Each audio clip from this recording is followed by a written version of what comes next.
நடராஜர் சிலைக்கு கீழே இருக்க இவன் யாருன்னு உங்களுக்கு தெரியுமா?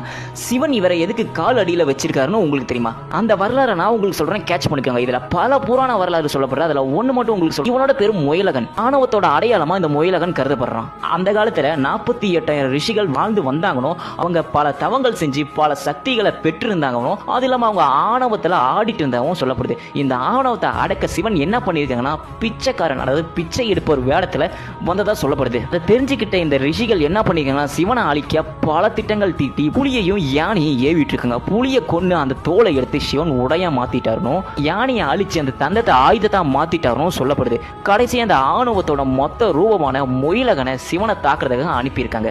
ஆனா சிவன் யாரு? அப்பனுக்கே அப்பனாச்சு. ஆணவத்தோட அந்த முயலகனையும் அடக்கி தன்னோட காலடியில வச்சுக்கிட்டாருனோ, இப்ப அந்த காலடியில இருக்க சில முயலகன் தானும் சொல்லப்படுது. இந்த முயலகன் ஆணவத்தோட மொத்த உருவமா இருக்கிறதா சொல்லப்படுது. ஆணவத்தை